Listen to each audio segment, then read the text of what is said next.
بسم اللہ الرحمن الرحیم۔ السلام علیکم ورحمۃ اللہ وبرکاتہ۔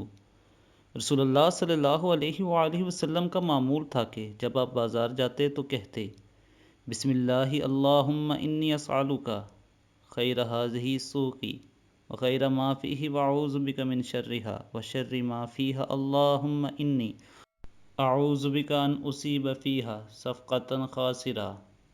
میں اللہ کا نام لے کر بازار جاتا ہوں، اے اللہ اس بازار میں اور اس کی چیزوں میں جو خیر اور بھلائی ہو اس کا میں تجھ سے سائل ہوں، اور اس میں اور اس کی چیزوں میں جو شر ہو میں اس سے تیری پناہ مانگتا ہوں، اور اس بات سے بھی تیری پناہ چاہتا ہوں کہ میں اس بازار میں کوئی گھاٹے کا سودا کروں۔ دوستو، بازار کو شیطان کا گڑھ سمجھا جاتا ہے، اس لیے میری آپ سب سے یہ گزارش ہے کہ نبی اکرم صلی اللہ علیہ وآلہ وسلم کی حدیث کو مد نظر رکھتے ہوئے آپ یہ دعا یاد کر لیں، اور جب بھی آپ بازار میں جائیں تو یہ دعا پڑھ لیا کریں۔ اللہ تعالی ہمارے اوپر اپنی رحمتیں اور برکتیں نازل فرمائے اور ہمیں دین پر چلنے کی توفیق عطا فرمائے۔